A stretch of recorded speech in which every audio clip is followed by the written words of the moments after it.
it comes to raising capital, the biggest mistakes I've seen didn't happen before the raise, they happened because of it. Raising and deploying capital can be one of the most defining or dangerous moments in the life of a company. To really dig into it, I spent over 5 hours in recorded conversations with 5 iconic leaders and investors. Together, they've built and backed companies worth billions, navigated successful exits, and lived through both turbulent and triumphant times. We've woven these conversations together into a mini-series to reveal the patterns and insights you simply can't see by listening to just one of the conversations. Whether you're raising, you're investing, or scaling, these conversations will change the way you think about capital, relationships, and leadership. Over the course of the 3 episodes, you will hear from Mitchell Green, co-founder of Lead Edge Capital, recently ranked the #1 global private equity growth fund by PitchBook, with investments in companies like Alibaba, Asana, Bazaar Voice, and ByteDance. Doug Song, co-founder of Duo Security, scaled it into a multi-billion-dollar cybersecurity company that was eventually acquired by Cisco. Greg Camplin, founder of Redbox, which grew to over 14,000 kiosks and over $2 billion in revenue. He's also the former president and COO of Coinstar.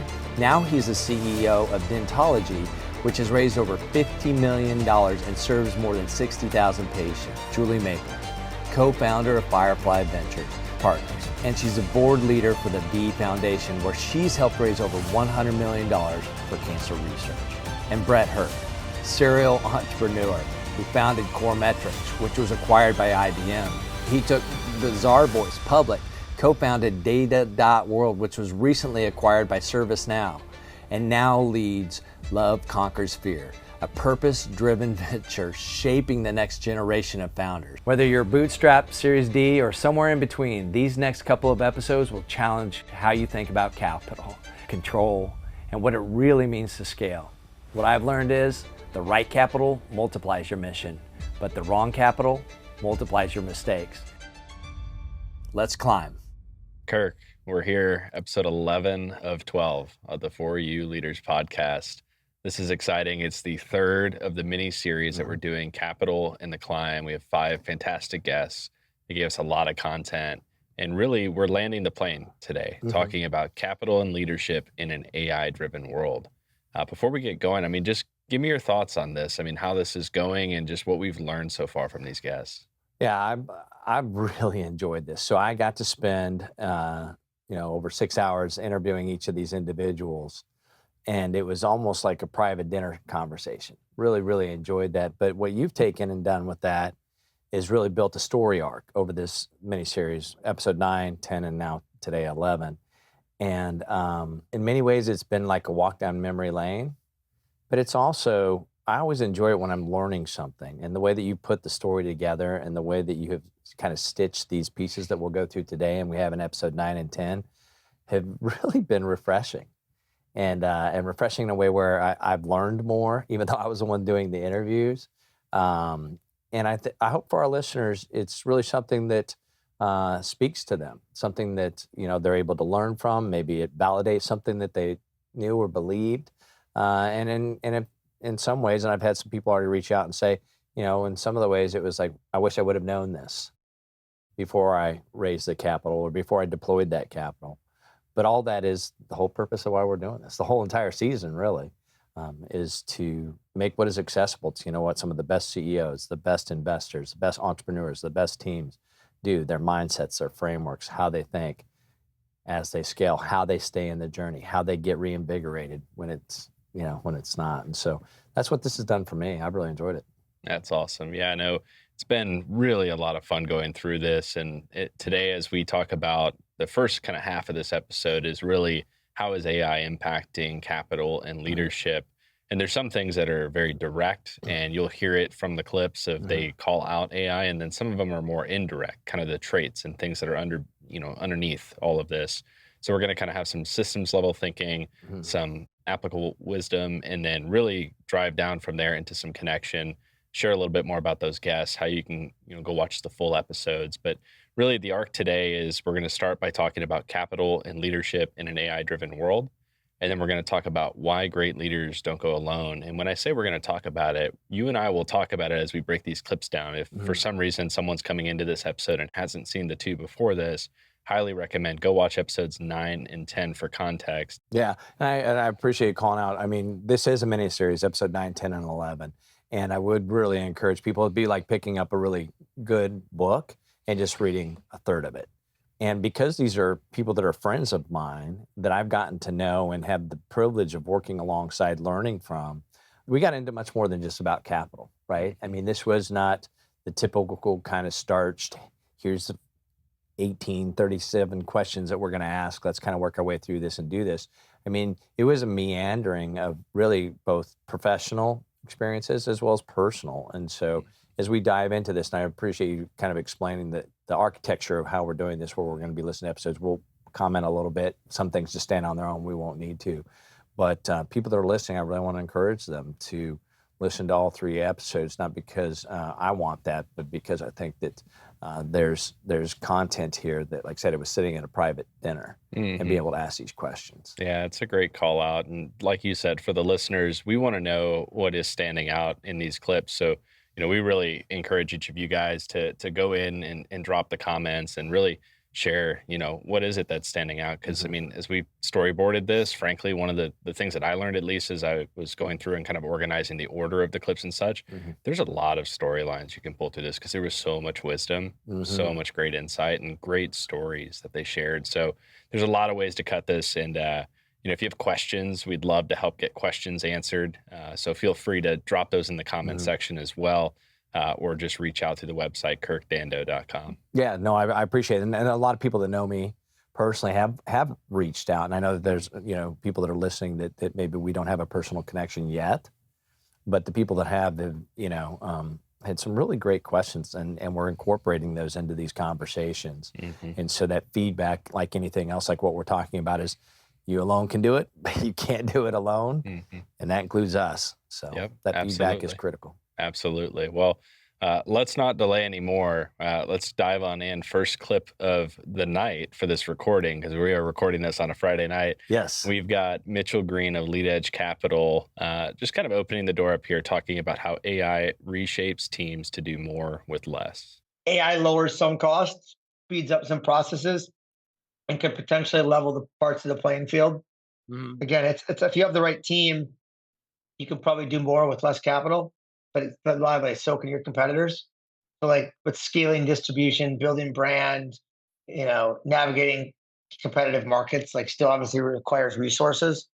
And so, I think in AI, the winners will still be about those that have distribution, infrastructure, talent, not just who's raising the most.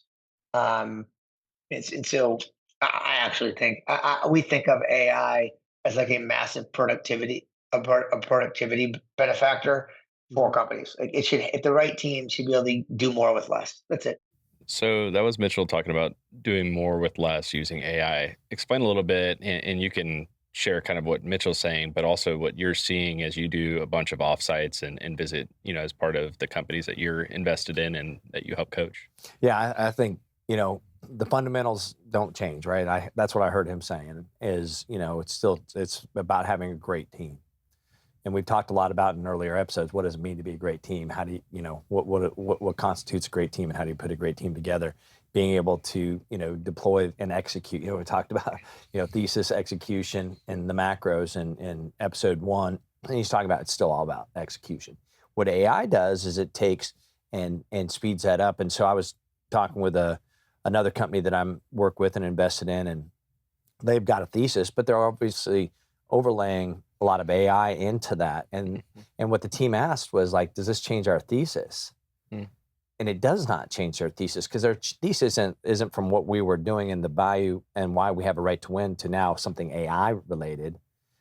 And what I helped them and what we discussed was it's kind of like, and this is maybe a bad example, but it's an example that I used was, imagine it's, 300 years ago, and someone needs to chop down a path of trees to make a path towards something that's their goal and where they're trying to get to. And they're, chopping it with this axe. And all of a sudden somebody walks up with a chainsaw. Wow, this is really helps my productivity. I can go a lot quicker. I can move towards my goal a lot more efficiently and effectively. There's good and bad applications of AI today, and it's evolving so fast. I mean, it's Hmm. crazy. We always joke before we start recording about, be careful not to mention XYZ model because by the time that this gets actually public, we're going to date ourselves, very Exactly. quickly. Hmm. I think about that though through the lens of there's really good uses, there's poor uses. And so AI isn't just making people smarter, it's making smart people really smart and really effective at what they Hmm. do. To go back to your example of like, if you're going to go cut through a forest Hmm. and one guy has an axe and then someone comes up with a chainsaw, I think that's a great application for it because really what you're describing is exactly what Mitchell described. And that's demystifying this idea of AI replacing a whole team, Hmm. frankly. Hmm. And he's saying in his clip, or at least what I'm hearing, is it's really critical that you hire and build teams that think cognitively and think Hmm. strategically, because when you have the ability to hand them tools that make them more effective, you're only going to raise the bar. You're only Exactly. raising the ceiling, is what's Uh-huh. happening. So the technical way I would think about that is that AI today, human in the loop, is a huge advantage for companies who have built human teams that are really, really smart. Yeah. And what he said was, and he goes, you can use AI to do this, but so is your competitors. It's Hmm. about still having the right team that's going to deploy that, that's going to figure out how to use that, that's actually going to not just create more efficiencies, but actually create the productivity that ends up in more profits, more expansion into new markets, more abilities to, expand and get products to market faster. And we talked about this, AI can answer the question you're asking it. It can't answer the question you should have asked. Yeah, it's not about tooling, right? Hmm. At the end of Hmm. the day, it's Yep. about getting back to the fundamentals and then Hmm. using tools, using resources to just multiply the effect of the team. And he said he's going to bring down the capital that probably has to be used to do that. And that's Hmm. really what the point of that whole clip was, is how's AI, and this whole section is about it, how's AI impacting capital. It's just going to make, we heard an episode, I think it was 9, maybe it was 10, where Brad Hurt talked about, with Bizarre Voice, they raised $23 million. This was before AI, right? Hmm. By the time they went public, they still had $13 million in the bank. They were one of the most efficient uses of capital. Well, AI is going to make more of those stories more common if it's used correctly. Yeah. I mean, Yeah. would you agree? I guess that's more of a question than a. No, I mean, I agree. I mean, I think that it makes it more competitive because you have teams that are already Mhm. very smart, Mhm. and AI is just accelerating the rate at which smart people can go Mhm. to market Mhm. Yep. or go, like you Yep. said, new products, new markets. Yep. So, Mhm. no, it's fascinating. Well, speaking of getting into markets, we'll stick with Mitchell here. Got a clip, and I kind of pause it at one point. So this is technically 2 clips, but really one, where he talks about the 8 criteria that Lead Edge uses to invest in companies. Yeah. Then just real quickly before we jump to that, there's 8 criteria that Lead Edge uses, and they don't require someone that they're going to invest in to have all 8, Hmm. but 5 of these 8. And so as people are Hmm. getting ready to listen to these clips, just a little bit of a preview, listen to this and think about, why would they pick these 8? Like, Hmm. what is this? And remember, Lead Edge Capital is the number one growth private equity growth fund in the world. Hmm. Yeah, pretty important for sure. So Mm-hmm. we'll put these up on the screen here in post production, and then for note takers, this is a great chance. Get the notes out, get the notepad or however you take notes, because this clip is super valuable. We have 8 criteria that we look for in a deal. They've almost been the same since inception. And what are they? And again, only 1% meet all 8. So what are they? And they're very quantitative. Uh-huh. Are you 10 million plus in revenue? We want companies that have product market fit. Mm-hmm. Do you have 25% plus growth rates year over year? Do you have 70 plus percent gross margin? Are you profitable at the profit line? Uh-huh. Are you recurring? Do you have highly recurring revenue? Mhm. Do you have 90 plus percent gross dollar retention? Like, do you have happy customers? Yes. Do you have any customer over 10% of sales? Are you capital efficient? I.e., are your revenues today greater than your historical cash burn? Not raised, burn. I.e., you're 20 million in revenue. Have you burned less than 20 million to get there? We're looking for like a 1-to-1 ratio. And Okay. we will not invest in stuff with less than 5 criteria. It is just our strike zone. Now, we would have missed Amazon. OpenAI is a 4 criteria deal. Anthropic is like a 3 or 4 criteria deal. We are not looking at them. They do not meet our criteria. That is fine. I don't have to feel. It's just like Ted Williams, to use a baseball analogy, understood the strike zone. And he understood if you only swing at things in the strike zone, then your probability of success is exponentially higher. Yes, you might swing at something out of the strike zone and hit the ball out for a grand slam. But if you consistently swing at things out of the strike zone over long periods of time, you won't be paying Major League Baseball for long periods of time. We think of it as an investing the exact same way. So you must meet 5. We can look at any company on planet Earth. And by the way, there's not one that's more important than others. It's just like, do you meet 5? Like, pick 5. I don't care. If you meet 5, we'll then dig in and look at the business. That takes us from 9,000 to 900 companies. So there's a lot in there. One of the things I love too about that is how he specifically called out and said, not one of these is more important than the other. Pick any 5. That's how hard it is to build a successful business. First one, he said earlier in the clip, only 1% of companies will meet all 8. Yes. And then he also named Amazon, Anthropic, OpenAI, and said they do not meet the criteria. He already knows, right? Yeah, he's done the research and already knows those companies do not meet the criteria. Give us your take on LeadEdge's approach. I think their results speak for themselves. I mean, there's a reason, and maybe in the spirit of capital and AI world, people that are listening, you can go to LeadEdge's, and this, once again, not a commercial for them. You can go to them. It's on their website, what those 8 criteria are. You can write down the notes from what you're hearing here. Go drop that into whatever AI, chat or whatever you want to use, and ask them, why do these matter? And what you're going to find out is these are the indicators of a really healthy business. You don't get those out of luck. You get those out of the choices. You get those out of being in the climb and understanding what choices are made. We've talked about how the right capital can amplify your mission and the wrong capital can amplify your mistakes. Well, oftentimes those are the choices you make. Well, the choices that have to be made, if that's your guiding light, if you're staying in that strike zone as a business, not only is you going to help you get the right kind of funding that's going to amplify your mission, it's going to help you avoid getting the wrong kind of capital that's going to amplify your mistakes. So those are some very healthy, and those aren't metrics for every single industry. There's, they've got a certain industries that they stay within. But the short and the long story is that is just good, basic, fundamental, healthy businesses. Well, let's catch the rest of the clip here. Got about a minute worth of this clip. So to use your analogy, I mean, you kind of say the biggest mistakes we made were things that were outside the strike zone.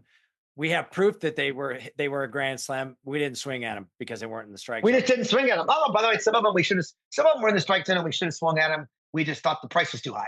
Okay. And some of them were out of the strike zone. Like Pinterest, we could have done the deal. Our former boss, Brian, and our former boss was one of the first investors, first institutional investors in Pinterest. One of the other investors, Shanna Fisher, we knew well. We were perfectly positioned to put money in the round that Andreessen Horowitz did at $200 million. But we wouldn't have let it, but we could have put some money in. It was a 0 criteria deal. Why did we like it? Because we're like, oh, this company is growing like a rocket ship users, and it's not Silicon Valley Coast users. These are like moms in Columbus, Ohio, or like, daughters in like Cleveland. That's how you build a big tech company. And we're like, this thing's going to be gigantic. It just didn't fit what we do. That level of discipline, and we talked about, once again, in episode 9 and 10, that's one of the common threads was just as discipline, not just investing criteria, but discipline around deploying capital, discipline and communicating with your board, discipline and having, a good operating cadence and doing that. And that's what he's saying is discipline. And once again, the people that are listening are thinking this is investment criteria, but what's your strike zone if you're a CEO leading a company? Where's your strike zone? Where are the things that you're disciplined, your non-negotiables? Do you have a strike zone? What is your thesis? How is it being served? How might someone figure that out? Like, what's a good way to? As far as strike zone for like a business or for the CEO? I mean, that's probably a whole nother section that we need kind of get into and talk about, but one is just going to be financial disciplines, but it's also going to be disciplines about how we hire, fire, and promote, because nothing else is going to impact the success and the scale. And that's what Mitchell was saying in his earlier clip, that it is the team and the team's ability to execute. So there's a handful of things that I kind of have gotten that I kind of teach and coach people towards that strike zone. The problem is getting them disciplined about it. It's a nice to have. It's not a must have. Yeah, that's where the OKR tracking that you do in like Monday.com, where you train these teams. Yep. That's where you learn how to exercise that muscle. I know Angelo, one of the guys that you work with. I mean, what he's built at CEO of Apprentice. Yep. Yeah. They've built an incredible company, and Angelo, we think the world of him and what he does. And he has taken that OKR system, that Monday.com. I know he's listening to this too, by the way. Whenever this comes out, I know he will hear this, but big fan. I've had the opportunity to actually see, the system built out, and big fan of how he's taken kind of some of the frameworks you guys have built and made it his own, which I think is a great example. He's a brilliant leader and brilliant mind, brilliant CEO. And and he's got that discipline. And trust me, the discipline, the reason it's discipline is because it's going to get tested. In his sense, it was talking about Pinterest.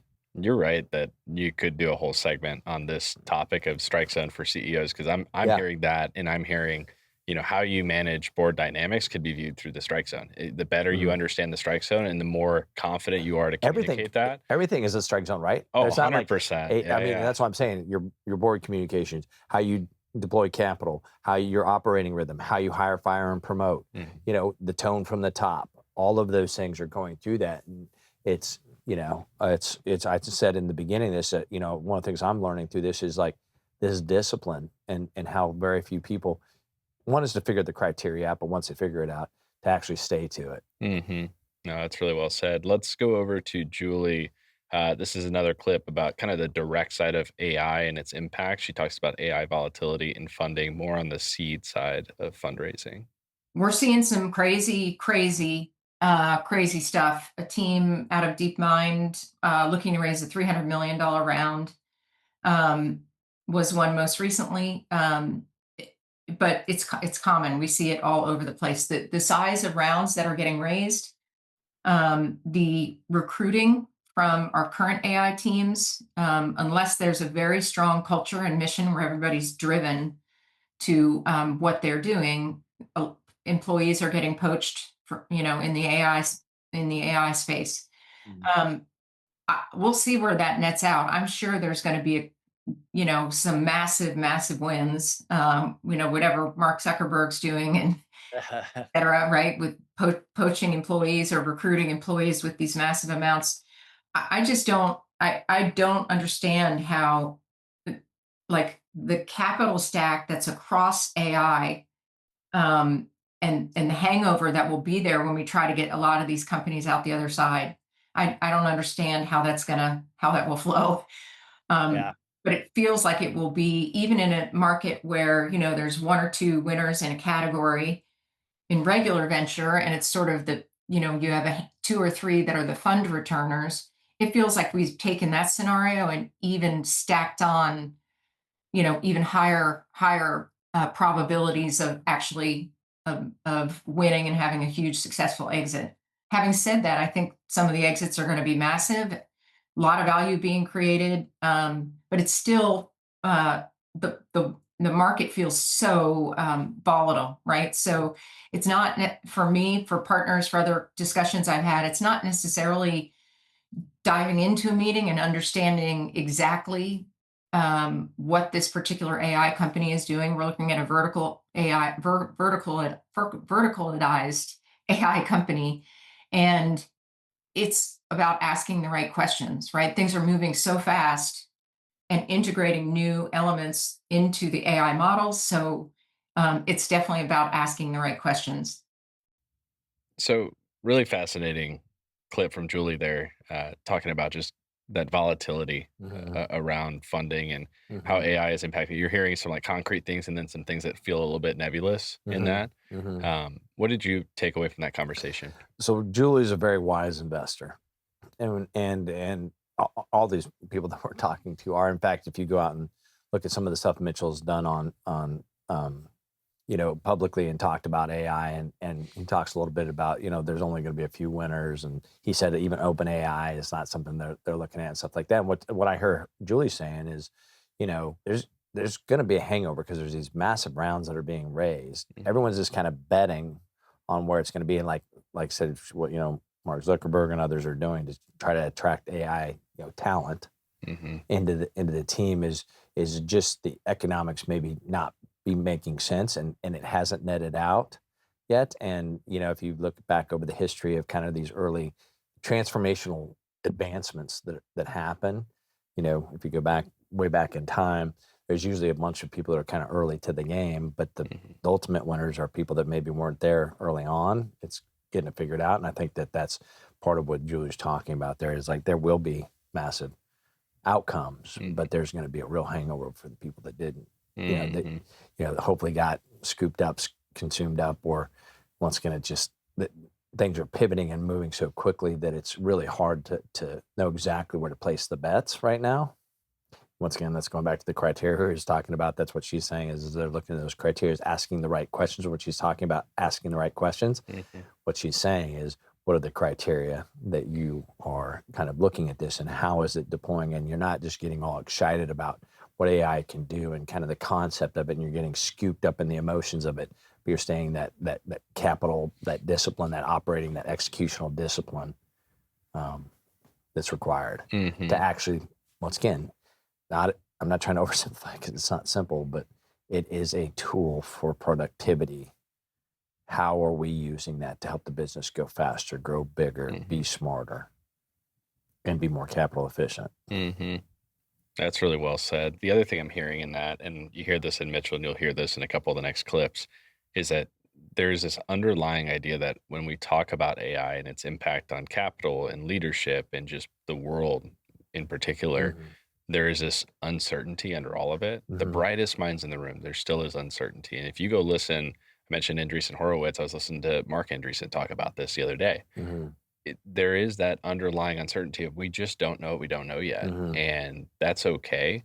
I think what you're hearing the best leaders do is go back to the foundation. They're going back to the things that are unshakable. And if you really want to like drive this home into what we've talked about through this series is, for leaders, if you're going to talk about the leadership lens of this, it's always about when you're on unstable ground, it's always about going back to the truth.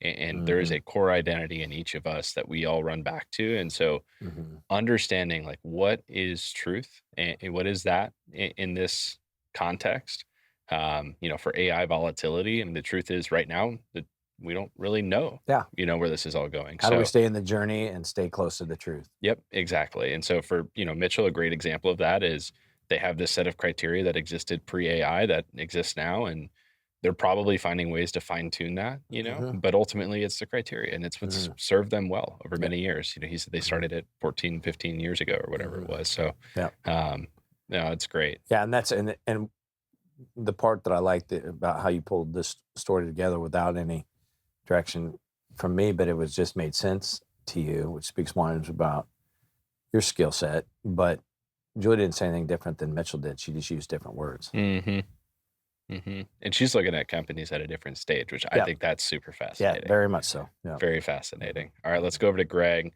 Greg's got some investor experience. He's also got some operator experience. All right, so he talks about here just kind of what separates strategic investors and operators. He's got a unique view being on both sides. I'll just go through the list of kind of what the best venture capitalists do, which is one is super responsive. When you ask for help, they actually try and provide it, whether that be connections, advice, guidance, resources. And with this venture capitalist, he's done all of those. They also are they provide useful help and advice and feedback. And there's not useful feedback, and then there is useful feedback as a CEO. And for me, and I don't purport to speak for all CEOs, but useful feedback are, first of all, not obvious things. So, believe it or not, around the boardroom table, you sometimes get the input of, well, if you can make revenues go higher and costs go lower, things would be better. And we're both laughing, but sometimes you get that kind of feedback, and you're like, Absolutely. yeah, that's just so unhelpful. But really, really insightful feedback about strategy of the organization, about things to be thinking about. Um, and not that necessarily they're agreeing with you, because they're not going to, but real thoughtful, rational feedback regularly that's not obvious. And also recognizing, because a lot of investors are not operators, the ones that I appreciate, and you mentioned earlier in the introduction that I've been on both sides as an investor and as an operator, are the ones that recognize what it is to be an operator. Which is, for example, um, in a venture, you always have more things to do than you have resources. So just constantly saying, do this, do this, do this, do this is not helpful, because we're operating, entrepreneurship is kind of the definition of trying to get things done without a lot of resources. And so recognizing it's really about stack ranking all the things that you want to do and prioritizing and choosing the best, knowing full well you can't get to everything. But just approaching it, and some investors sometimes approach it as if you can do everything, and resources are unlimited, and they never are. Such a good way of putting that. And it's so true. I mean, I've felt that being in a startup environment where there's, I constantly say this, like every day is like walking into work is literally just there's 1,000 things you can do. And your job, like success or failure, is can you identify the 5 that will move the needle the most for the company today? And to go back to Mitchell's piece earlier about doing more with less and how AI impacts that, Greg never really talked about AI directly, but I think he totally got at it when he said the whole idea of entrepreneurship, the definition of entrepreneurship is learning how to do more with less, or working with less resources than you actually need to accomplish what you're out to do. Yeah, and that's obviously AI being a productivity tool is helping that. I'm not going to try to add a lot to what Greg said, because I think he's articulated it incredibly well. You can tell why he's such a successful CEO and investor. Just one of the finer points is I spend a lot of time with CEOs and executives, not only figuring out how to prioritize. I always hear people, we got to have ruthless prioritization, and it's like, all right, like, how do you do that? And so that's what I spend a lot of time in. But Mitchell said in one of the earlier episodes, the most valuable asset they have, and I said it earlier, is time. And so how do you take that ruthless prioritization? One is, how do you go about doing that? What's going to move the needle? And then how does that translate into your calendar? I got into this conversation, I think, a little bit with Greg in our full interview, if people want to go watch that. But that's something I spent a lot of time coaching is are you working for your calendar, or is your calendar working for you? And that's, a lot of what Greg is talking about is, having those investors that understand that operating rhythm, that you've got to prioritize, so they help you prioritize. But then oftentimes that's where you're left to saying, I got to translate this into what my day looks like, my week looks like, my month looks like, and how am I staying disciplined again and accountable and honest, staying near the truth, that I'm actually, once again, talk about criteria. One of the criteria is how am I spending my time? And do I have a way to really audit that without becoming an administrative nightmare or becoming something that's so ridiculous that the data produced by it is not helpful? And that's where Greg has really mastered that. And that's where, once again, AI is only going to help accelerate that. The playing field has been leveled. We have all access to it. Just it's a tool. Who's going to figure out how to use it well? Yeah, that's well said. I agree with that. Let's go to Greg again later in the conversation with him. This is, and to tee it up a little bit, we talked about taking it from the solopreneur to the rest of the team. He talks about the ripple effect beyond all of that of what happens when you build constructive teams. We had a wonderful run with Redbox, where, and I've been through enough ventures now to know that often you don't hit your projections and your business plan. Every now and then the planets align, and you do. And for us, that was the case with Redbox, which is we hit our plan, we exceeded it, we went far past it. We didn't have any expectation we could get it to a $2 billion business. That was multiples of where we thought we could get it. And I enjoyed that journey. I enjoyed building a brand. I really, really enjoyed the esprit de corps of building a team. And I still am in touch with a lot of folks, even though it's been now 12 or 13 years since I've left. But I'm still in touch with a lot of those folks. And I look back and I say, many of the folks that I hired and I'd like to say helped groom are now CEOs, presidents, founders of other ventures. At one point, I counted a couple dozen.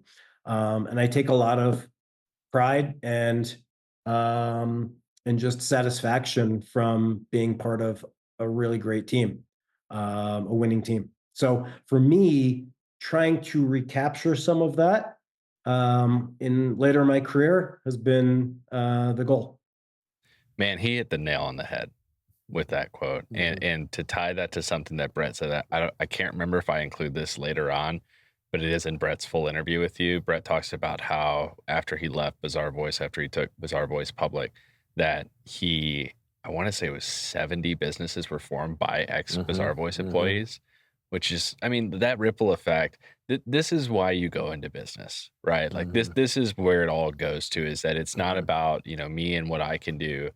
It's really about the impact you have on others and the ripple effect of that. This is the amazing side of business to me. I was listening to Palmer Luckey on Joe Rogan this week, and he was talking about that, of just this idea of how you get people that get so inspired and they go and create amazing things. And Joe finally asked him, he's like, hey man, you're a multi-billionaire. Like, why don't you just retire? Like, can you retire first? He asked him, and he was like, I could. Yeah. And he said, but why don't you? He said, because the mission's not done. And he's thinking just so far ahead of what he's working on at his company, which Anduril is a great company, and he's built an incredible thing there after leaving Oculus and selling that to Facebook and his whole journey there. But I mean, this is another good example of just that impact of it's the for you leaders. And Greg is a great example of that. Yeah, no, yeah. Once again, Greg is very articulate and states it very well. But, I saw it happen at Bizarre Voice. I saw it happen at Duo. Greg describes how it happened at Redbox. Mitchell talked about earlier in the earlier clip about it still is going to be about execution, about putting that great team together. And it's not like catching lightning in a bottle. It can feel like that because it's so energetic and it's so wonderful. But it's this very intentional way of leading, of caring about that. You heard him as a deep level of satisfaction and appropriate pride in knowing that he's gotten to pour into others. He cares more about what he can put into others than what he can get out of them. And then they go out and they change the world. They create transformational advancements. But at one point we were all together. And I know for Bizarre Voice, there's, even on Facebook, there's still where they still have, obviously the company's still in existence and is doing really, really well. But those early teams have gone on and other things. They still get together like it's high school reunions and doing those things. And that's what Greg's talking about is that doesn't just happen because you want it, because you've got this incredible mission that, you pound into people's minds and you hang on the walls. It happens to be decision by decision, choice by choice. It happens in the friction. We talk about AI and how, it can be a great thought partner. It can help point out the trends, but it can't really give you context. It can't give you conviction, connection. And that's where these great teams are built. No, I totally agree with that. Let's keep going here. Brett, we're going to go over to him now that we've teed up Brett in a couple of different ways here. It talks about timing and how, I don't even want to steal the thunder on this, but he talks about timing in relation to team and capital. If I said what I had noted here, I was literally going to steal the clips. Here we go. Number one there is I'm thinking about the business model. That is the most important factor for success, and that includes the timing of that business model. Bill Gross, the co-founder of Idea Lab, who started that with Howard Morgan, and Howard Morgan was the co-founder with Josh Koppelman of First Round Capital. That they did a ton of analysis at Idea Lab, and there's a great TED Talk. I would encourage people to just go search for Bill Gross TED Talk, and you'll find it. But the analysis showed them that the most important factor of all was not team, was not capital, it was timing. And timing of a business model, the market it's in, is the single most important factor. Second most, of course, is the team, the dynamics of the team. I will not invest in a business that doesn't have on its founding team someone that can sell, someone that can build, and someone that can service. You got to have all three personas. Now, sometimes that's one person. I didn't know Michael Dell back when he started Dell, and I'm not sure I would have been smart enough to invest in it. But he had all three of those things. Like, he literally could sell, service and build it. That's super, super rare. Sometimes that exists in just a very advanced, entrepreneurs at a very young age. He was a teenager, and had those skills. So that's super, super rare. But team definitely matters. Mindset, are they really going to have the mindset to go long? At Bizarre Voice, Brent Barden, my co-founder, and I could have sold the company for $20 million in the first year. People would have been high-fiving us. It would have created the ripple effects of having over $1 billion outcome, and having over 70 companies start by former Bizarre Voice people. And the greatest compliment they give me today is the fact that they have that same strong culture in their company that we had at Bizarre Voice. Yeah, so we ended up having that in the clip, which I'm glad that we didn't cut it too short to include that little bit about his 70 people that have started companies beyond that. So, the statement really was about how timing outperforms team and capital in a lot of these ways. I also love it. When he said this, I was like, man, I need to frame that in my mind about the idea of his investment criteria in companies. Brett looks for someone who can sell, someone who can build, someone who can service. Yep. And that's a simple criteria set, but it's also flexible. And he said, Michael Dell, it's an example of someone who can do all three. It can be one person. Yeah. It can be one person. So to go back to the exercise you had in an earlier episode where we did the org chart, you draw it, and you walk, and you do this with teams when you coach them. You'll sit with the CEO and say, hey, let's remove the names, let's remove the titles, and let's draw the org chart not the way that it is in the HR portal, but the way that it should be. Exactly. The way it's actually going to function. Let's move closer to the truth. And Brett is taking that even at a more simplistic, higher level of view of let me draw this out, who can sell, who can build, and who can service. And that's actually very hard to be able to have all three. Yeah. But he's clearly seen that work well for him in companies that he's built and raised to be very successful and then invested in as well. Yeah. Yeah. No, I don't have a lot to add to that. I really agree with what you're saying. And there's a reason, once again, that criteria works, right? But looking at that and understanding, why each of those are important. And as he goes through those criteria, I can think of companies that have succeeded because they had that. And I can think of companies that have failed or are struggling mightily because they only have one or two of those three. Well, like you said, it can be in our control, can be not, depending on how you look at it. At least we have awareness of it, right? Well, the awareness, I think, is your willingness and ability to get back to center, to the truth. Yeah. How honest are you willing to get, and how open are you to have those conversations, not just within the leadership team, but broadly across the company? Yeah. One of the things I commonly tell people, it's hard to hear the truth. It's hard to be close to the truth when your paycheck depends upon you not being able to hear that truth or be close to it. Yeah, that's very true. So getting to the truth. Yeah, there you go. See. All right, let's go to Mitch. We got two more clips in this section. Then we got one more section and a little closing part. Mitchell here, just talking a little bit more about that investor-operator alignment. Look, if you drive $1 million of revenue and you trade at 15 times revenue, well, guess what? You just added $15 million in value. Yeah. And so, I think that there's countless examples of that. The reality is, I actually think the best way, at SafeSend, which we took a big stake in and then sold it to Thomson Reuters 3.5 years later, an Ann Arbor, Michigan-based company, just do a security and Doug were. But these guys had bootstrapped their business. And the founders made more money on the roll when we sold it to Thomson Reuters than they made when they sold us the 60%. Wow. Now, what we do? We help them build a team. Like, Yep. I think Sequoia and Benchmark to get I think the secret sauce of those firms is they're actually incredibly good at recruiting people. And like the partners roll their sleeves up and help recruit great people. Because at the end of the day, you can't run 15 companies that you're on the board of or 10 companies you're on the board of. So it's about recruiting the best people and convincing the best people to join a company and then getting heck out of the way. Yeah, just getting out of the way, recruiting well and getting out of the way. Mm-hmm. I love the perspective of just really being an investor, not just from the standpoint of I put capital into you, but I help you hire. And he actually, he's clearly calling out other firms that he, respects in that vein. Yeah. So the name of this section is Capital and Leadership in an AI-driven World. And where is the conversation pulling us? Towards people, towards team. We didn't direct this. We didn't, but this is where they keep coming back to. They're understanding that, as Julie said, it's a little bit of a ball terrier. We don't know what we don't know.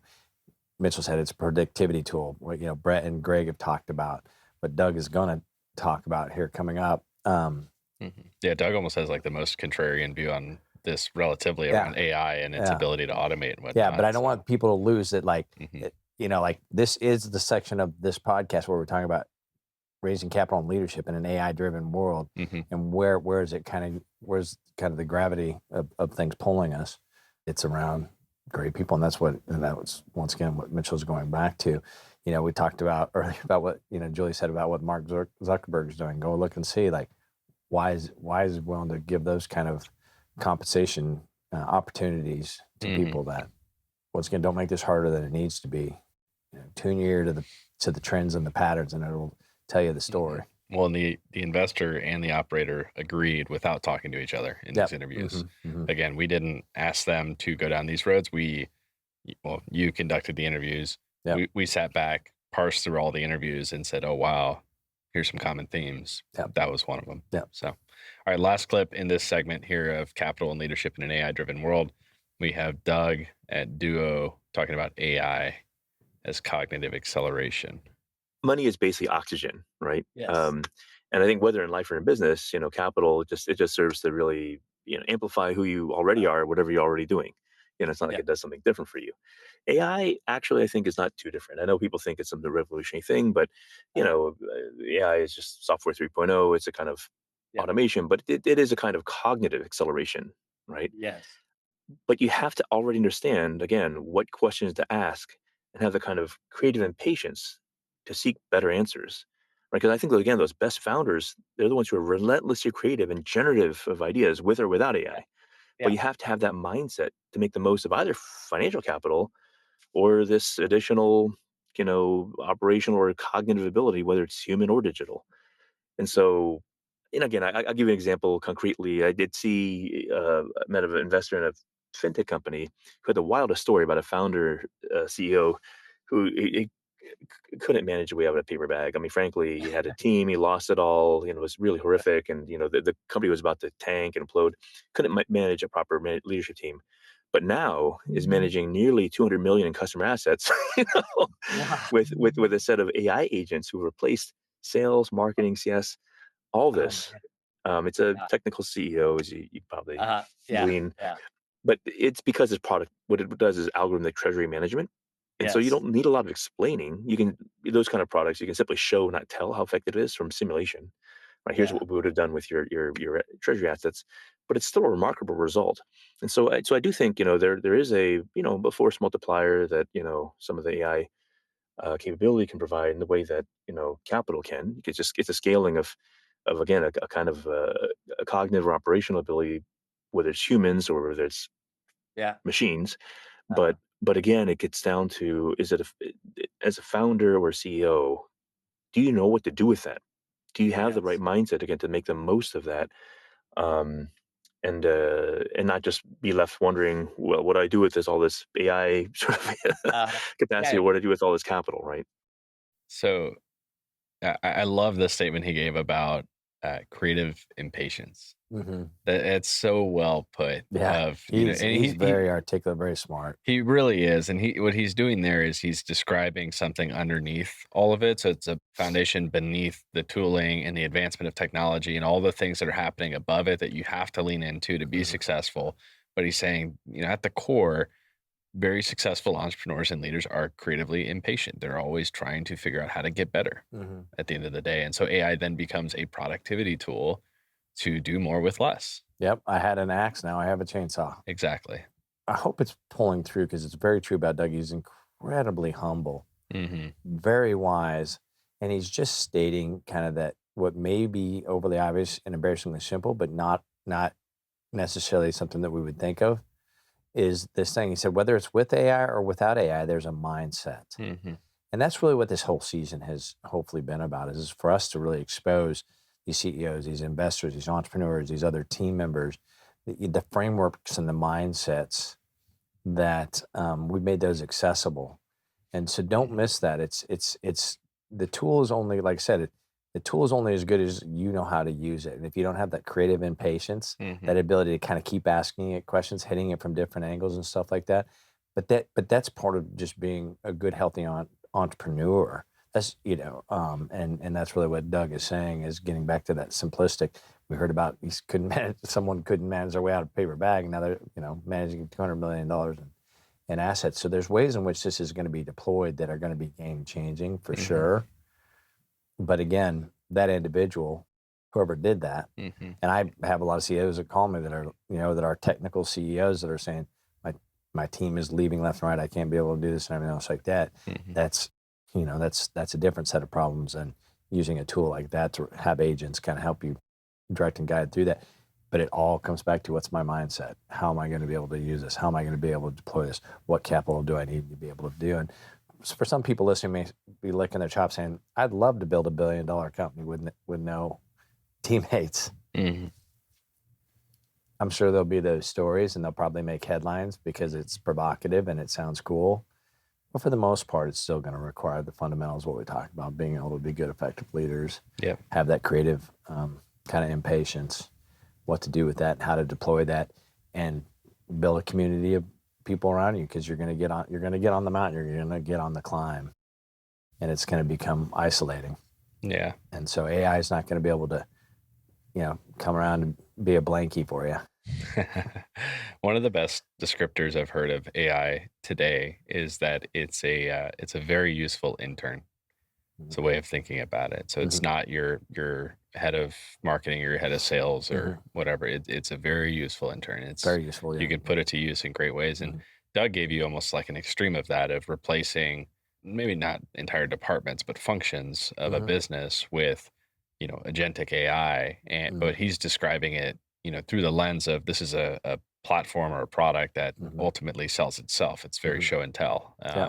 So that's a specific model. And there's all these different ways of doing things. There's sales-led growth and product-led growth and hybrid. And so the subtle nuance in all of that is, there is no like main street for handling AI in this environment of change. You need to know your business and get to the truth, but there's going to be all these different stories that you can figure out. Well, and the thing I love about what you're saying is there's not a main street, but there is a street that we can all be on, and that's learning from each other. We gave examples about how some of the companies that I've worked with and stuff like that, how they're going about just almost crowdsourcing the learning, if you will, around this, and how that's kind of, and I think that's the season that we're in with AI is like, that's cool. And I think everybody's just so hungry to learn, to try, and have that creative kind of impatience around these things. And that's awakening and reviving, almost this entrepreneurial spirit that has maybe become a little bit stale. And that's fun to see. No, that is great to see. It's a great segue into the other main segment of today's episode, why great leaders don't go alone. There's kind of two ways I want to approach this before we get into the clips. One is to say, we want to cover, and really what we heard through the interviews is this theme of, you alone can do it, but you can't do it alone. And how important it is to not run at this alone, how lonely it can be and the saying is that it's lonely at the top, but I love how you say it's it's lonely in the middle and lonely at the bottom. There's all sorts of different kinds of loneliness, but leaders really do feel it at the top. So that one side is just this philosophical, and you get to hear it from both the owner and in the investor side, or the operator and the investor side here, from their own experiences. But a subtle nuance in this that you wouldn't say, and I'm glad you put me in charge of putting clips together, is that each of them, in their own ways, those who really deeply have experience with you, talked about experiences that you were a part of and the impact you had. Doug, even, we'll hear in a second, he talks about the 4U Leaders concept, which is the name of this podcast. Brett will share stories here about really being in the weeds of some of these companies and talking about how critical that was. And so this idea of not just you, but what is a coach and why do you need one? And why is it not just someone that's on my board or one of my investors? Like, why does it have to be separate? I think this segment is so critical for this entire season, to really hear directly from people who have been on the front lines of how important it is to have someone that you can truly rely on, who's not the investor or one of your teammates. Well, I appreciate you saying that. One is I didn't tee these guys up for that purpose.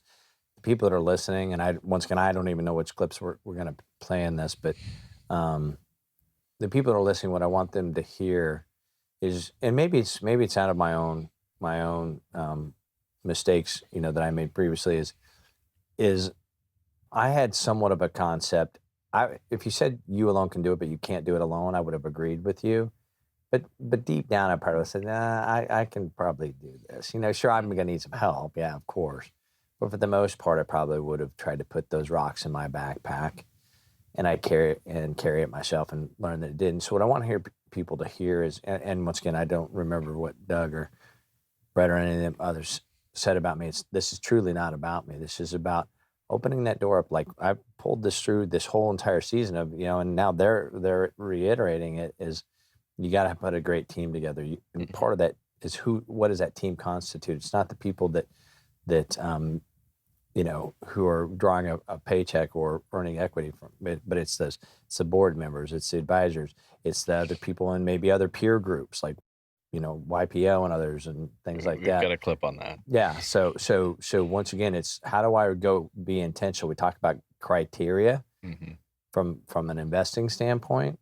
One of the key criteria is who am I building that out? How am I building that trust? Because I see too many times it's a vanity community. Like, who's the named people that I can get next to me? But that's fine. Have that if you want to have that. But at the end of the day, every single one of these people I've talked about, and anybody that's been in business for a while, knows you will grow yourself into problems. And so who's along for that journey when that comes, when those times hit? The climb will build you up, but the descent will grow you up if you let it, or it'll tear you down. One of those two is happening. But you're going back down. You are going to go down for a season of time. It's going to happen. So anyways, that's a lot probably longer than I need to say, but I just really want people to hear that is the heart of this is don't lose the fact that be intentional about building a team for you. For you. Yeah, for you. Yeah, there you go. Let's go over to Brett here with a clip from his interview. I've worked with you in the coaching capacity, but it's been more of a friendship. I don't want you to talk about me as much as, how do you think about the role of coaching for founders and CEOs? Some people think they need them. Some people think they don't. There's some good ones. There's some bad ones. How do you think about it? Well, I think it's good to be skeptical of that world, because there, in my opinion, very few coaches who actually know what it's like to be in your seat. You're in that rare exception where you have scaled a company to over $1 billion of revenue, not just valuation. And so that makes you a very rare type, because most people that have done that don't go into coaching. Most people that go into coaching have actually not had the experience of ever scaling anything like that. But there are legendary coaches out there. Bill Campbell, I never met him, but he's one of the all-time legendary coaches in Silicon Valley. The people that did work with him, you call him like the greatest of all time, the GOAT. So ultimately, you should have a coach.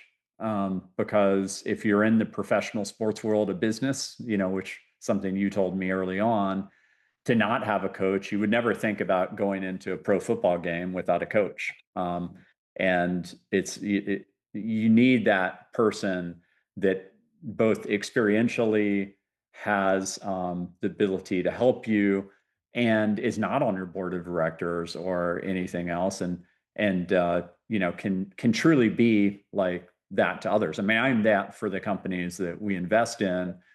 I'm not a hired coach, but and they don't contact me all that often. But when they do contact me, it's either because something really is melting down or is melting up. And in both cases, I can help them all the way through IPO. And so I enjoy doing that. And it's my way to give back. And, as the coach learns as much as the coachee. There's a lot of great stuff in there. He gave that analogy that I want you to kind of press into and to give a little bit of visualization of that. I mean, just imagine like the New England Patriots. I know that Bill Belichick has struggled at UNC this year so far, but imagine all of Tom Brady's years and what the story would look like if Belichick, like if there was no coach. You know what I mean? If it was up to Brady, I mean, Brady's obviously a very good quarterback and whatnot, but very different dynamic if like coaches weren't needed. Yeah, and obviously not all coaches are made equal, right? I mean, it's and that's what I was trying to get Brett to kind of get into some of those criteria and some of these other people is like, you would never ever do anything at a high level.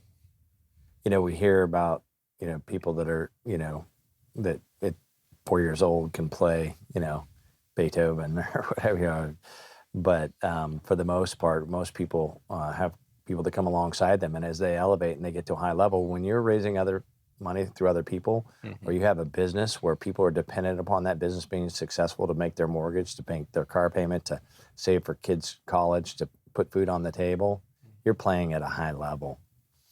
And so why wouldn't you want someone that has pattern recognition? Somebody so you don't have to spend your IQ points, your emotional energy that can help you predict and prepare versus helping you clean up and kind of react and repair all the time. And so at a high level, that analogy, that's, it's not too far off. I've played sports at a high level and I've had coaches that have helped me and I've had coaches that have hurt me. But either way, I needed the coaches. Yeah. Good and bad, because I've learned something from both. Well, I love that Brett called out to your experience of having grown a company to $1 billion in revenue, not valuation.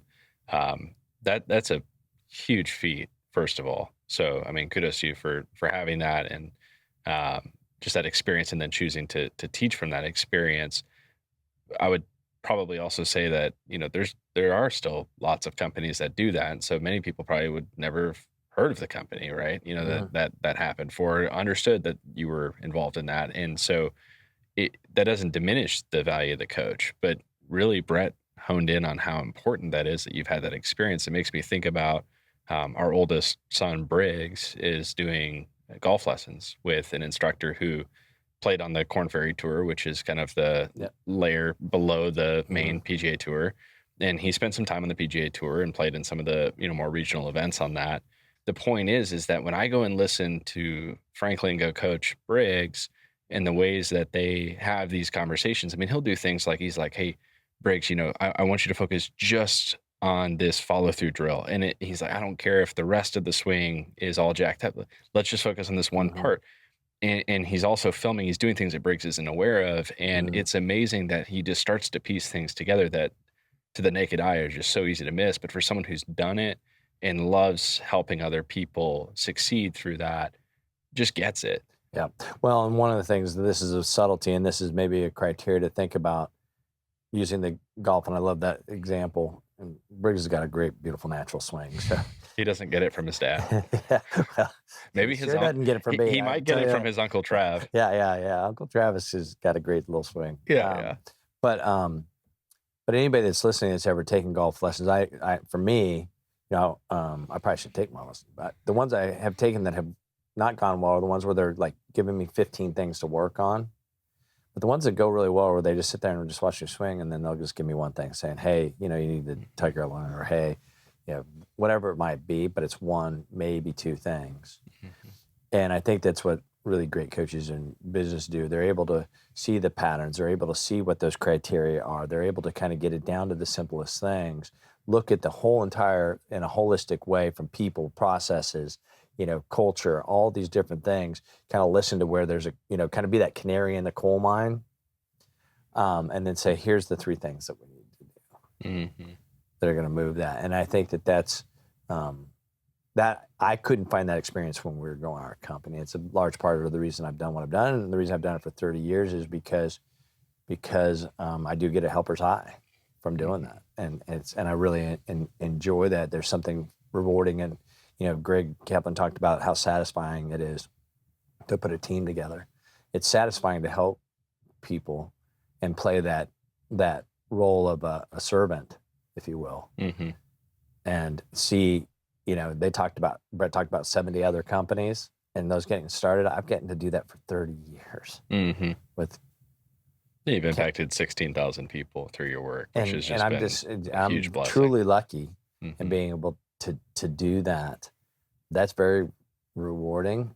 And Brett said it best at the very end. The coach learns as much as the coachee. Let's go over to Doug. Talks about 4U leaders here. So you talked earlier about having your own personal board. You've worked with coaches. You and I have had a chance to work together. What role does coaching or that board play in your success, and what should leaders look for in a great board, personal board member, coach, mentor, whatever, call that? Yeah. I mean, the board is effectively your boss as a CEO and founder, but they're not your coach. The coach is there to help you, and everyone needs a coach in one form or another, because you need the feedback, and because your board isn't that. They'll give you feedback of a kind, but not what you need to effectively manage the board or your team. And so seek What that should out. somebody look for in a good coach? What should they be looking for? Yeah, empathy is sort of a first thing. They have to be for you, as you say, right? And you, by turn should be a for you kind of leader, right? But the other is, someone who is, again, able to constructively provide you sort of the feedback, ask the kind of questions that surface the kind of, issues that are uncomfortable. Because if you can't get at that, you'll never really get beyond those things that you hold you back that you don't even know are. And there's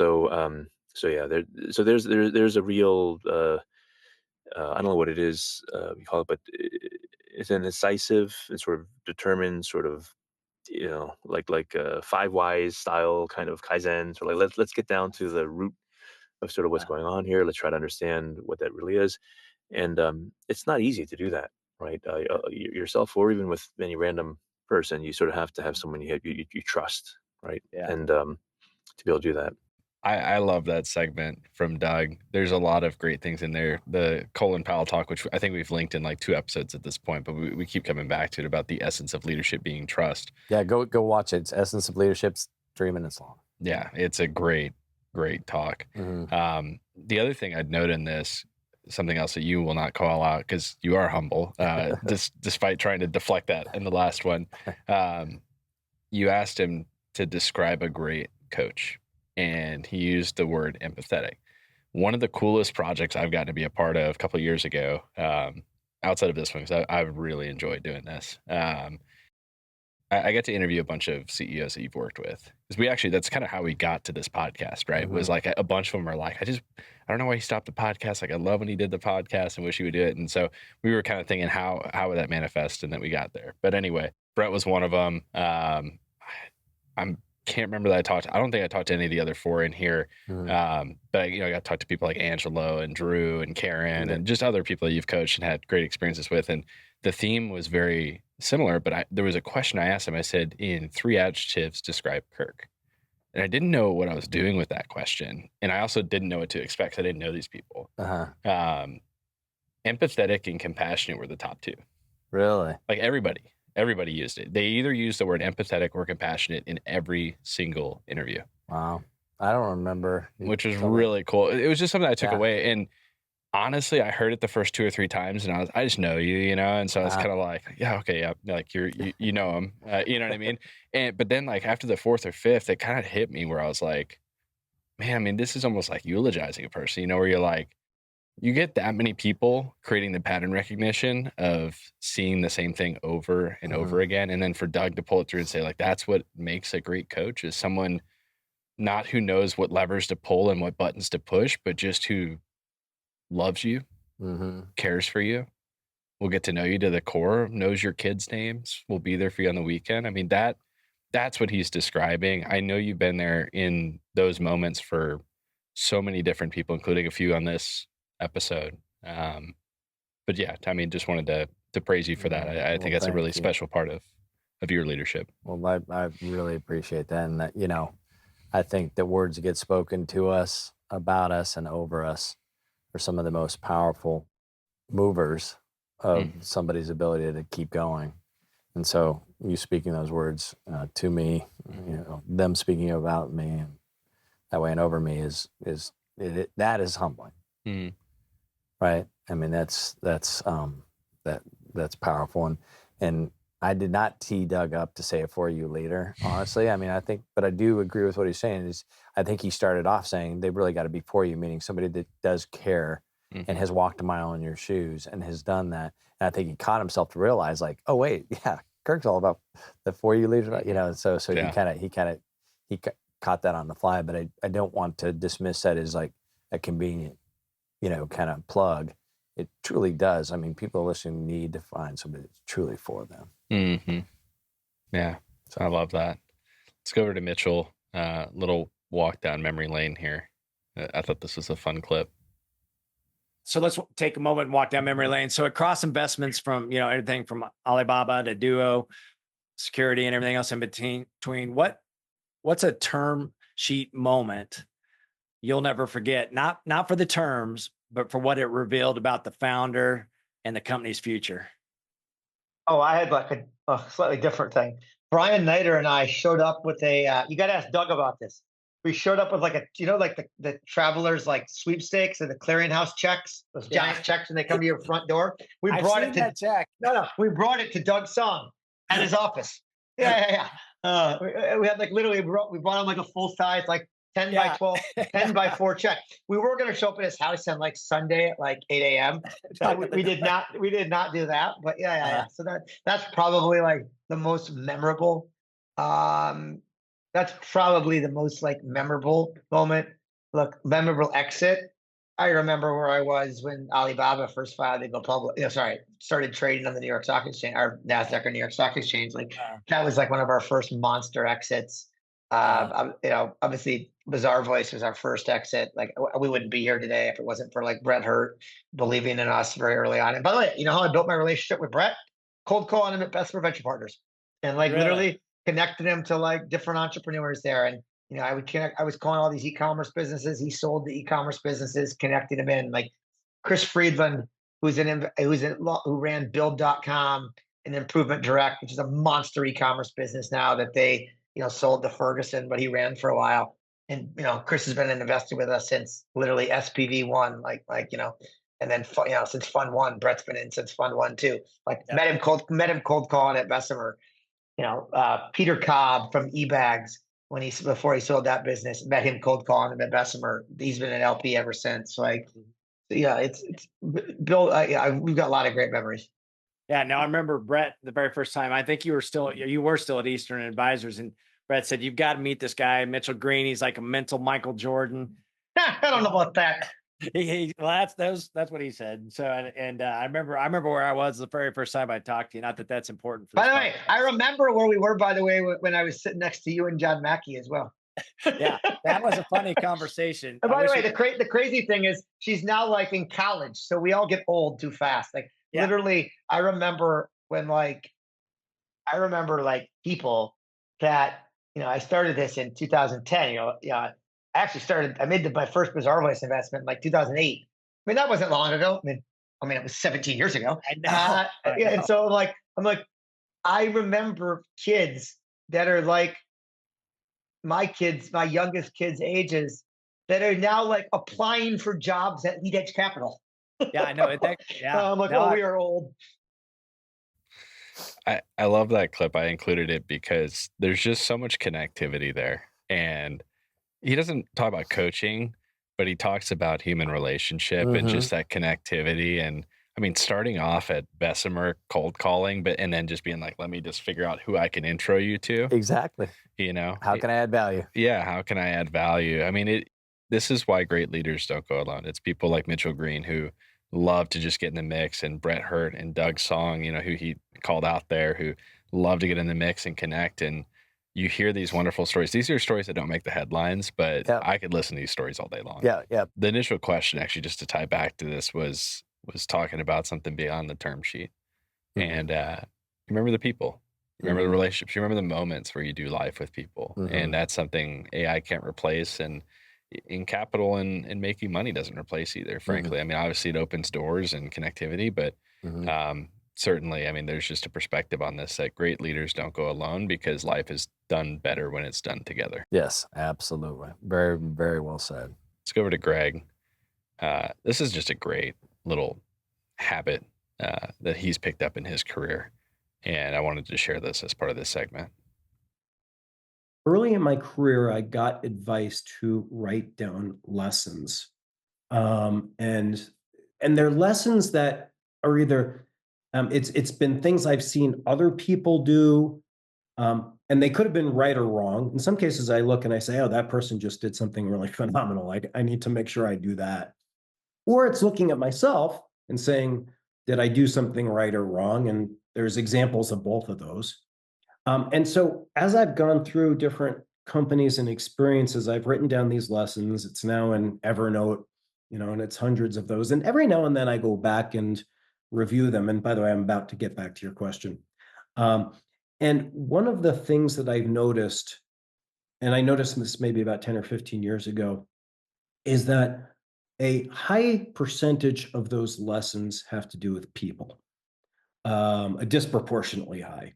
Yes. And the big kind of uber lesson for me at that point, which I've tried to follow, you don't always get it perfectly, is you just need to work with people that have the same approach to values as you do. Because it's, for me at least, it's too hard to work, and it's too stressful day to day when you're working with somebody that just doesn't view the world the same way you do. And I've tried to, and there's been really good instances in the past where if you could work with someone where, and listen, in today's day and world, nobody does anything on a handshake. You still have to paper it, but you want to approach it and say, if I had a handshake, can I trust that this person will approach it the same way as me?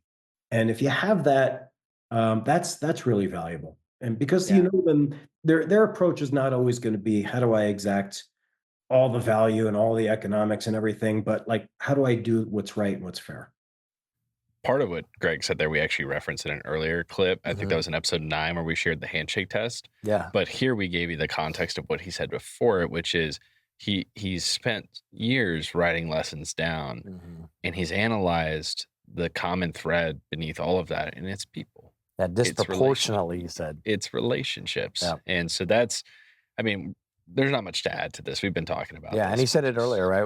The people that have gone on and started the business is one of the most satisfying things to him.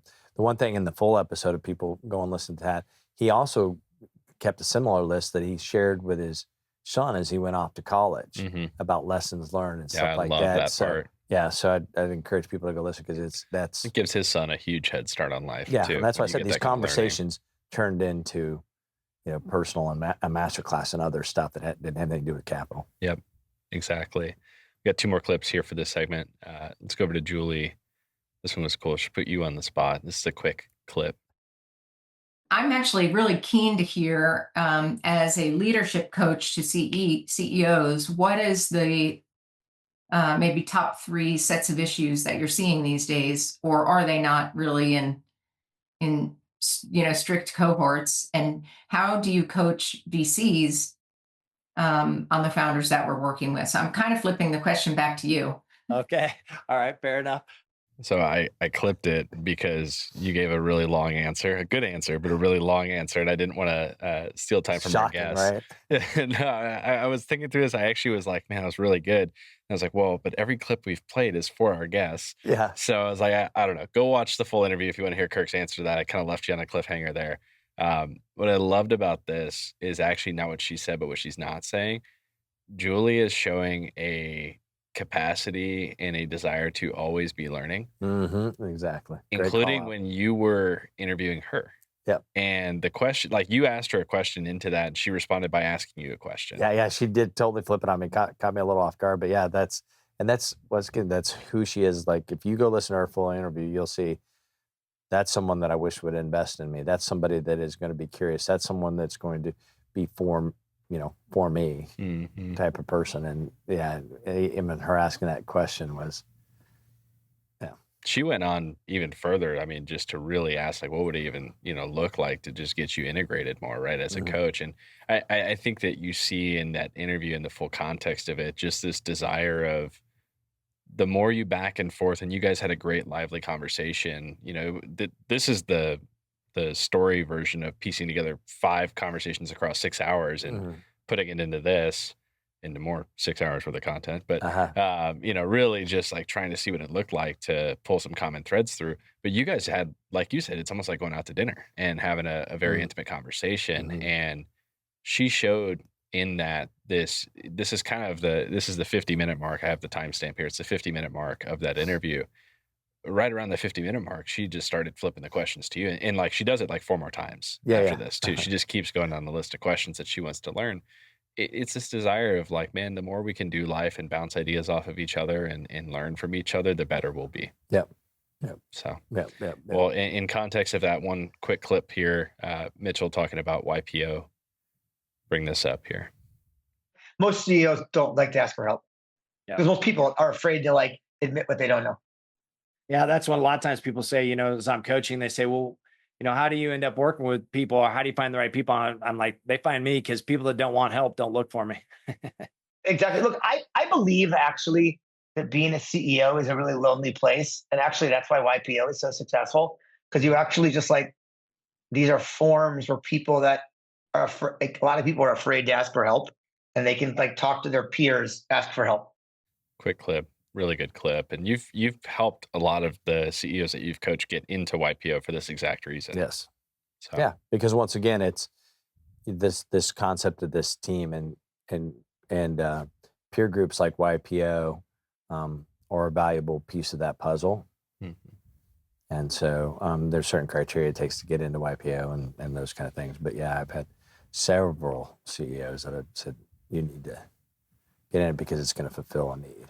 Well, it's part of just being a reservoir for people. And again, you wouldn't say this about yourself, but getting into a coaching relationship, instead of driving people further down into your frameworks, your meeting times that you could build them on or whatever, you actually go out of your way to go bust down doors to put them into YPO, where they can go connect with other entrepreneurs, other leaders that are trying to do the same thing, because you've realized it's helpful for them for the same reasons that Mitchell said. So that, again, it's humility and just, how can I serve others to help them? It's that mentality of putting others before yourself that really will serve people well. Well, thank you for saying, it really is about, like I said, creating world-class CEOs that are going to go change the world and getting rounded out. Like I said, he said it's lonely, we talked it's lonely in the middle, it's lonely, but you get judged in a vacuum, you get judged out of context. You don't want to spend IQ points trying to solve things that have been solved for others. You would rather spend them on innovating, growing, implementing AI as a productivity tool. That's right. So, well, let's real quick. We've done 3 episodes now of this whole series. We're going to bring this series to a close. Before we do, we are going to release bonus episodes on the podcast, on the YouTube channel, the full length conversation. So if you heard from Julie Maples, Doug Song, Mitchell Green, Greg Kaplan, Brett Hurt, and you want to go hear the full conversation, we are going to release that for each of these people. I wanted to give you, Kirk, an opportunity just to share a little bit about the people, and then we also kind of hyped up the lightning rounds, which we wanted to pull through into this, but it would have turned it into like a 5-hour episode to play those and dissect those. And so we're just going to leave those in there, but you can kind of hit a little bit if you want on some of the questions that are in there to tease and send people to go watch those if they hear something that they like. Yeah. So, people that have listened to all 3 episodes, one, thank you for doing that. People that this is just the first episode that they're hearing. I won't spend a bunch of time doing this, but I really do want to thank these 5 for taking time to do this. It was a huge ask for me and a favor that they did for me because they care, not about me, but they care about people that are listening to this and potentially going to listen to this. And so people like Julie, Firefly Venture Partners, and she's a board member on the Bee Foundation and deeply cares about raising money for cancer research. Very soulful, kind, gentle, but powerful soul. By the way, one of our kids is freshman at TCU. Go Frogs. Yeah, she's coming to the game this weekend. Her and her husband, Mike Maples. Awesome. But very grateful for her. Doug Song, being in his sphere of influence and learning from him and watching the stories that I have with him. I mean, I'm sitting here thinking about some really funny things that before offsites that we did and stuff like that. But to just kind of see this person that is so well known and so established, and how they conduct themselves, and how humble he really is, and how wise he is taught me so much. Brett was talking about the coach learns is more than a coachee. So I'm really thankful for Doug. Mitchell Green, Brett called him a mental Michael Jordan, and he laughed at them, but it is true. I get handwritten notes, not just me, not everybody does. He writes handwritten notes. That's how much time he takes and how much he cares. Who does handwritten notes anymore, right? Mm-hmm. I mean, that little piece speaks volumes about who Mitchell is. I'm an LP there, but I'm not a big dog by any stretch of imagination, but he makes me feel like I am. He's calling Brett when he's at Bessemer and cold calling and saying, who can I connect him to? That has not been lost on him. It wasn't lost on Doug. Greg Kaplan, same way, founder of Redbox. They never imagined it'd be a $2 billion business. Has time to talk to me, to teach me, to for us to go back and forth. His interview is so rich and so deep, and we talked about family because he's his story is an incredible story. We don't get completely into his story, but his care and love for his family and kids and how he goes about that and the sacrifices and the decisions he's made is so rich and so wonderful for him coming on. And then Brett Hurt, you heard Mitchell say Lead Edge wouldn't be around if Brett hadn't bet on them in the beginning. And Brett speaks about Mitchell in such a positive, high value way. But Brett has been someone like that for me in my career. He's somebody that has probably given me, not probably, I'll say it, has given me way more credit than I deserve or that I earned. But that's something that a good friend does, right? And he is a dear friend. And if you followed his career and you follow the arc of his career and what he's doing now with Love Conquers Fear, he just wants to help other people. Mm-hmm. And don't misunderstand anything. I mean, he deeply cares about helping, and I've been a benefactor of that. Mitchell at Lead Edge has. Julie Maples talks about him. Mm-hmm. Doug Song. I mean, he is a connector. So I'm thankful for each of those. But we did do what I called the lightning round in the interviews. But really, what it was meant to be, it was kind of like, let's go off script here. It's really, like I said, it's like that private dinner table conversation, Mm-hmm. And some of the questions, we said is, what's something about you that most people wouldn't guess? The answers to some of those questions were really fantastic. Or a fundraising mistake you'll never make again. There was gold there that came out of that. Best habit you've seen that more CEOs should adopt. There's some really good stuff that came out of that. What's a hard truth about investors most founders don't realize until it's too late? Really, really thoughtful responses on that. One habit or discipline you've kept from the earliest days as a founder that still serves you well. Once again, we're trying to give people access to these private conversations about habits, frameworks, those kind of things. Really good content there. Biggest misconception about what it's like to lead a company after a major raise. Once again, thoughtful, generous content there. And what's one thing you do differently if you could go back and do it all over again? It was really fun to ask, like each of these people who have had iconic careers. Founder of Redbox, founder of the #1 private equity growth fund in the world, founder of a company that went public for over $1 billion, founder or a board member of somebody that's raised over $100 million for cancer research. Each of these individuals. And a multi-billion-dollar acquisition by Cisco. Yeah, I know. Yeah.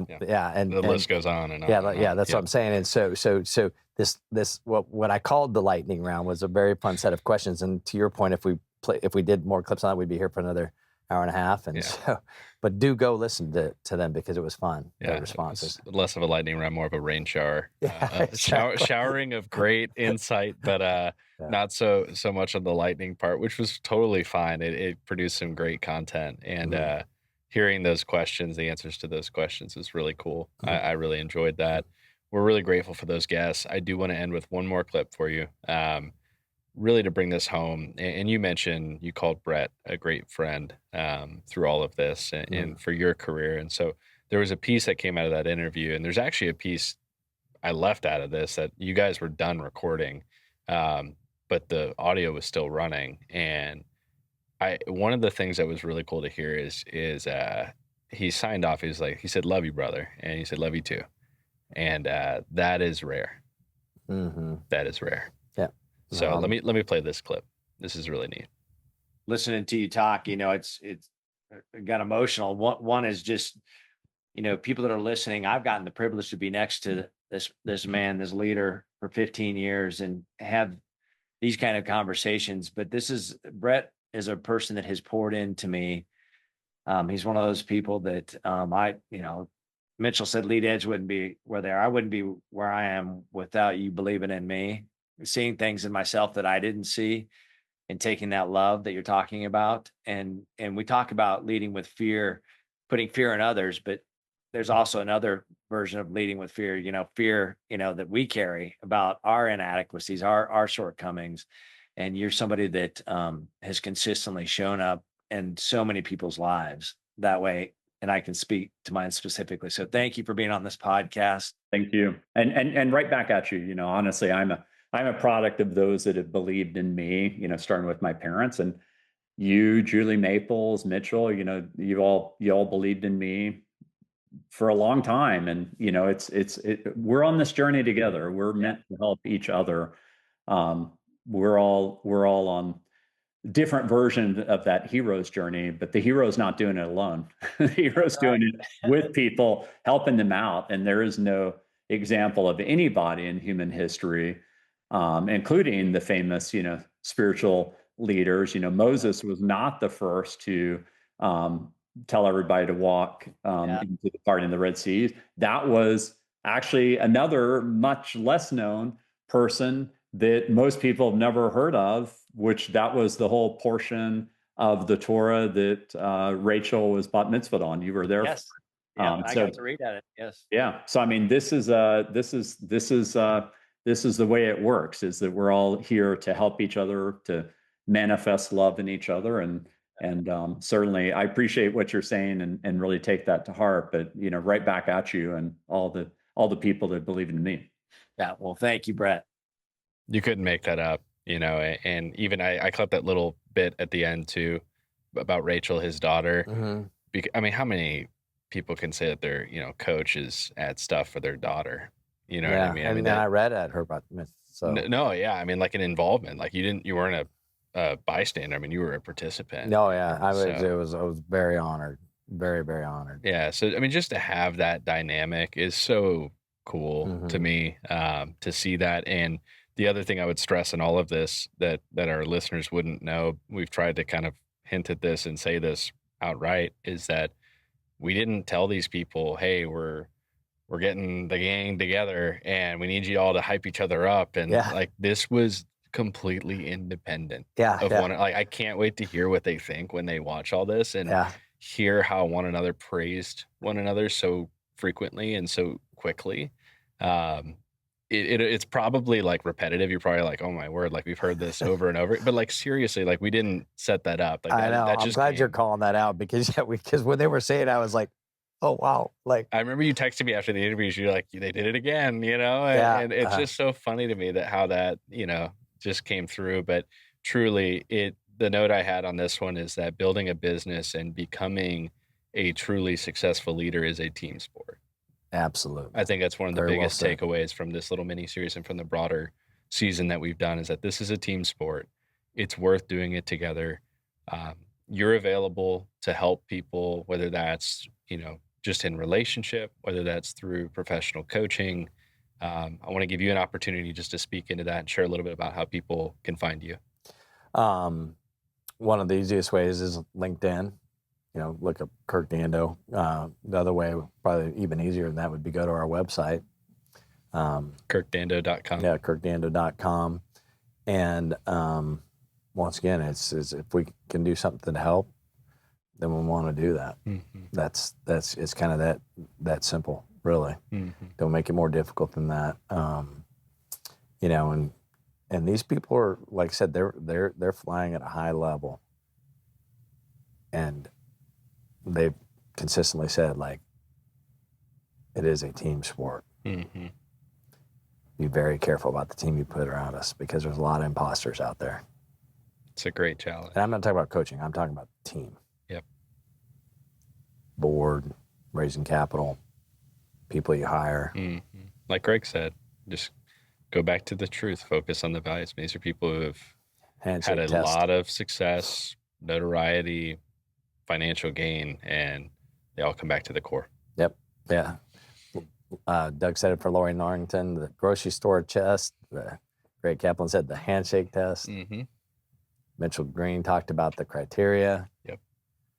Everyone's got a lens. Yep. That they view this through, right? Yeah. That you know, honestly, most people that I know that are struggling, that lens is, you know, very foggy, very unclear. The identity is shaky. Mm-hmm. Well, the thing I'd call out to end this on is that you don't solve that by listening to more podcasts and reading more books and, you know, paying attention to the news and sitting on the sidelines. You solve that by getting in the game. Yep. And surrounding staying yourself in the game. Yeah, and staying in the game, like you said, it's the climb, and it's learning how to keep climbing. And so, we want to encourage and challenge leaders, challenge those who are doing a lot of ingestion. It's easy to consume in today's culture, and to be a consumer of content, a consumer of, and it's not wrong. I mean, it's a great habit to read books and listen to podcasts and all the things. I think it's great. Some of the most successful people in the world are successful in large part because of that. But what's the saying that you have? You've got a funny saying on this about we'd all be rich, skinny, and happily buried if information was enough. Yeah, exactly. Yeah. So, I mean, just all the things that you would want, you know, if that was enough, but it's not. Human relationship is at the core of all of this. So, hope this season, or I guess a series within the season, has been helpful. We've got one more episode. Yeah, we're going to round this out, talking about how to stay in the climb. So don't miss that in our next episode. Kirk, thank you so much. And to our guests, Julie, Doug, Mitchell, Greg, Brett, and your teams for all the help in promoting this. Just truly grateful for each and every one of you. Yeah, thank you very much. And thank you for putting this together. I mean, you did a fantastic job on this. Thank you. This is something that someone can listen to 5 years from now, 10 years from now, and get a ton of value from. Well, I mean, thank you. I feel truly blessed to be able to be the first one to get a crack at all of it. Mm-hmm. It gives me the opportunity to be a sponge and really absorb and pour over and listen to this. And now it's my opportunity to then not just be the sponge that absorbs and, you know, go out and apply it. Yeah. Well, good. Well, we got one more in this season. Let's climb. Let's climb. Thank you for tuning in to the For You Leaders podcast with Kirk Dando. If this episode helped you think more clearly or act more decisively, that's good. But the journey doesn't stop there. Subscribe for more content on Apple, Spotify, or YouTube, or go to Kirk's website at kirkdando.com to inquire about coaching opportunities. Now think of a friend, family member, or business leader in your life. How could you help normalize their journey today? Share this podcast with them. We hope that this sparks meaningful conversations in your life and that it enables you to become the leader that you aspire to be.